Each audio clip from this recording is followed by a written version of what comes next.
brought to you by East Texas Professional Credit Union and John Fraser Allstate. There's a few guys out there that you look at as the up-and-coming guys, the coaches that you feel like they just needed a chance to take over a program and stay there, hopefully, a long period of time to really turn things around and put their stamp on it. He's one of those up-and-coming guys. He's the one that everybody talks about. I don't know how many job offers and opportunities he's had before this for a head coaching job, but I know he's a popular choice. Probably would have had several choices after this. So Spring Hill getting him now, as a young guy, as a hot commodity, I think it's a great move for that program. He's got enough skins, coaching at different levels, different places, that the kids will respect that, but he's still young enough that the kids can really latch on to his ideas. These kids want somebody who wants to be there, and I think that's what they've got with Coach Louvier, and he's bringing in a staff. Again, it's a lot of it's just going to depend on the success they have, how quickly they have that success. Coaches do move on. That happens. That's part of the business. But I think if he gets the staff he wants and they have some success early, he might have some opportunities to move on later. But if he really puts his stamp on this program and starts it from way down in the lower grades, he's not going to want to leave those kids. And more kids are going to want to play football for Spring Hill. So I think it feeds off itself. I think they've made a really good move, and I think the staff can turn things around. Well, this year's strength, you're looking at a quarterback who's been there. This will be his fourth year starting. This Gage started as a freshman for the Panthers. Anytime you have a quarterback with that much experience, and he's very good too. Sometimes you have a guy in there, you can't wait till he graduates because he's just there. But Gage White's not that guy. He's a solid quarterback, good leader. They've got him. I'm seeing one thing that I saw. George Whitley did the scrimmage. Our staff writer George Whitley did the scrimmage the other day, and I watched his video while they're warming up. And the first thing I saw some size for a change. They've got some big kids. They've got some guys that look like 4A football players. They haven't had a lot of size in the past. I think that's a big help. If you look at the excitement of a new coach, you look at those to me are strengths of a whole program. I think their defense this year has a chance to be really, really good. They've got, speaking of the size, you have Malik Cooks, I think, on the defensive line. You have Kaden Rogers at linebacker. These are solid football players. I think their defense can be very, very good. You mentioned weaknesses. To me, the biggest weakness, there's a couple, obviously. One is just the district they play in. And that's not excuses. I know Coach Louvier won't use that as an excuse, but you're coming into a district where Pleasant Grove is ranked number 1. I know Gilmer, Pittsburgh, and Liberty Islo, I know, are all top 20 ranked teams. So, you have to beat one of those teams to get into that in playoffs. And I think, talking about weaknesses, that's one of the things that they have. I think a little bit of it is mental right now. Spring Hill needs a signature win. Spring Hill needs to beat somebody that most people don't expect them to beat. I think if they can get that win, and they've been close. In 2018, they lost 3 of their games by a total of 13 points. So those, it was very close last year. They played Gilmer to within 2 points. The year before that, they started 5-0, and then lost their first 3 district games by a combined 6 points against some good teams. They're really close. They need to get over the hump. And when they do that, I think you're going to see a whole different program. You're going to see a different attitude every time they take the field.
to step forward as a team. It's hard to, I would be lying if I said it was just a regular game just because of growing up there, going to school there, and then coaching there. So I know all the kids that are there right now. But so it is a little bit bigger game for me, but for the kids, it's a good, I think Gladewater is as good or better than anybody in our district, so it's going to be a good test for us to play a really good football team this early, and hopefully we have some success. I think they're really starting to become an actual team and care for each other. Early on, there was a lot of, if the quarterback made a bad throw, the receivers griping at the quarterback, and then a kid messes up on defense and you coach him to, hey, you need to do this, and he just kind of shuts down and pouts, really. And I think the kids are starting to understand that we're not expecting them to be perfect, that we're not perfect, nobody's perfect, and when we coach you, we're just trying to correct it, and it's good to mess up in practice, because if you mess up in practice and you get it corrected, then you don't mess up on Friday nights. We're picked dead last, and it said that Spring Hill has not made the playoffs since George W. Bush was in administration. So that's just, it's reality for us. We're a 2-8 football team as of right now, and if we want to change that, we've got to do it ourselves. So just really, as a coaching staff and the kids, we're in control of this season, and we can change the way Spring Hill's looked at, but we've got to go out there and do it. I do rely on a lot of head coaches that I've worked with, and Jeff Traylor too. I never worked with him, but I've spoke to him a lot about, when he took the Gilmer job, it wasn't a very good job, and he made it a good job. And it was, the one thing he kept telling me was, it's the people you hire, and getting a good staff, and then being smart enough to step away on some things. Right now, offensively, I still have input, but I don't get in. I don't ask Coach Griffis, hey, what are you doing in practice today? I don't ask Coach Traylor, hey, what are you doing in practice today? I just let them coach, and I've made good hires, and I'm just going to let them do their thing. Defensively, I'm actually not even wearing a headset that switches over to defense now. The one they have is got the 2 ear deals, and I feel really weird wearing 2 of them, so I just wear a regular headset and let the defensive coordinator do whatever he wants to do. I just tell him to stop him. But I think it's really the little things, concentrating on that. I mean, they didn't quite understand what I meant when I said little things. They understand what I want, but it's very detailed in what we want. So I think that's been the biggest improvement since day one. It's just the attention to detail that we have to show up and do every day and every rep. They weren't used to that. They weren't ready for that. But they've grabbed onto it. They understand what I mean by it now. And I've got a saying, we're going to do it right or do it again. And just the attention to detail and the attention to the little things, and that's what makes your program successful. He put a great staff together, not me, but just everybody else in that room's awesome. But just talking about the consistency and how important that is, I mean, that's everything. Obviously we're working our tail off with all of our varsity kids, but we're spending a lot of time with those younger levels, and we realize that's our future. That's where it starts. We need to start coaching them in 5th grade and 6th grade. And then once they get into junior high, obviously we're going to be coaching them. We're out there at 7 o'clock every morning with them right now. But the earlier you can start that, the earlier you can get that culture set, the less teaching and time. They know the expectations in, and that's everything for us, is starting it early, being consistent, and then learning the culture at a young age. I think that's huge. I believe we're going to do great. It's a team that you cannot let down. You got to play all 4 quarters. That Gladewater is probably better than anybody in our district, to be honest. Well, of course we got our plays down way better than the first week. It was chaos. Effort, no more complaining. We're encouraging each other. It's just we got leaders stepping up, trying to encourage each other to have a good practice so we can play a good game on Fridays. It's pretty intense out there. Malik, I think he murdered our running back one hit today. And he's like, I'm bringing that heat or something like that. I don't even know. I was like, okay, so we're practicing like that. And everybody's just intense, flying around. There's a bunch of yelling, screaming. And yeah, it's just good practice. It feels like just yesterday I was suiting up for our first varsity game, coincidentally against the Gladewater Bears. So it's surreal, kind of. It's just crazy how fast it's all gone. It's a fun experience, though. I feel like I throw better every year. I feel like I run better every year, but just matured more of a leader role that I've gotten. That's changed the most for me, I feel like. Well, I hope it turns out different from last year, because it wasn't pretty good last year, but I hope we come out, play hard, and leave everything from practice on the field. I hope we have a good game versus Gladewater because I know Gage, Zach, and all the seniors have been wanting to beat them for a while. And I feel like I'm gonna just come out and play my hardest and hope that we come out with the victory.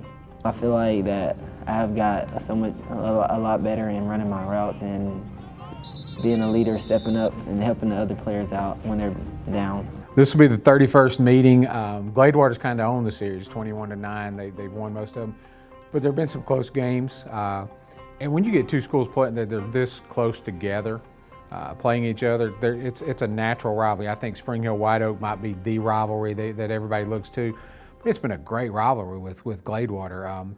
Surprisingly, they've only played one time in the playoffs, just the one time.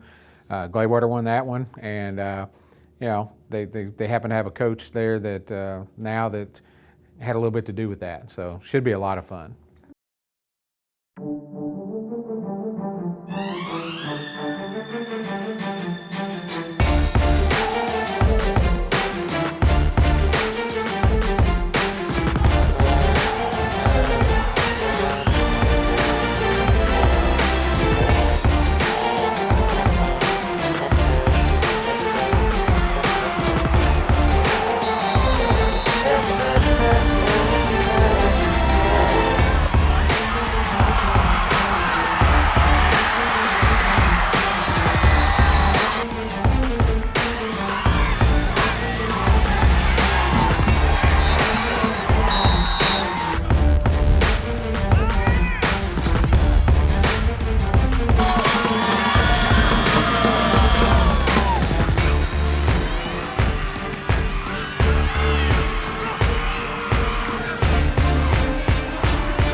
Outcome, didn't like it too much.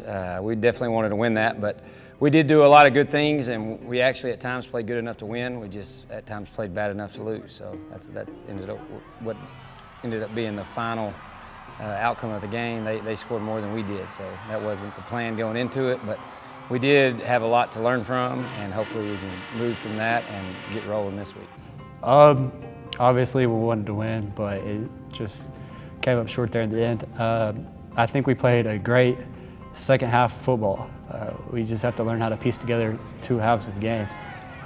My sophomore year, in fact, we were down 38-6 or something like that at halftime against Gladewater. And we came back and it was 38-35, same thing. Ended up losing that by 3. So it was kind of just a sore wound, brought up old memories, but I think we have a great team. We just need to learn to piece together a full football game and come out firing.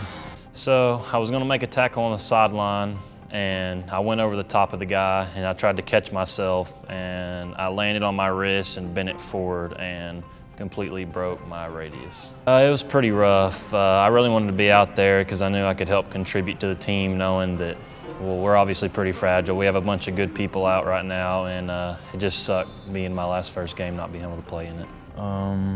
We sucked the first half, and we weren't doing what we were supposed to be doing. Everybody was all whack, out of sorts and stuff. No one was really trying, I believe. And then we played better the second half, I would say. Well, I mean, it's a good start in terms of, from what I hear and from what I've read and everything, they didn't quit. You know, you get down in that season opener, you know, sometimes you have a tendency to just quit and let up and let it go. It sounds like they played hard the whole game.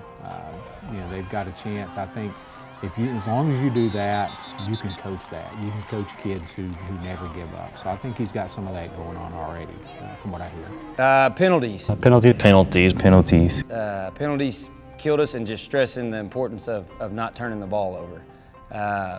And really just, as a whole, focusing on our assignments. You know, defensively we held them the whole night. We just gave up a few big plays, and it was not watching your key. And then we had a big turnover where we fumble a kickoff and they run it in for a touchdown. And then we run in for a touchdown and we got a block in the back. So just cleaning up the little stuff is probably our biggest focus right now. Our effort was great. We had it, getting down like that, it's easy to kind of give up, but our kids kept playing hard and we got back in the game. Just like the kids, I think the coaches have to buy into the system. Coach Louvier is the guy, and he's going to want to do things his way. And I know he brought in guys that he trusts to do what he wants to do and how he wants to do it. But it's still a system. You have to, just like the team, you've got to convince the kids this is what will work if we continue to work hard and do it. And to a point, the coaches have to do the same. You've got young coaches or new coaches in a new system, and that hasn't had a lot of success. So you have to be able to say, this is what we're going to do, and if we do this, this will work, and everybody get on the same page, and then it kind of gets a little smoother. And once you see a little success, I think they'll be all right after that. They're going to make some big plays, so we just have to respond after that. And they've got a really good quarterback that runs around a lot and can throw it, but he does a lot with his legs. And then defensively, they're pretty aggressive. They go man coverage the entire time.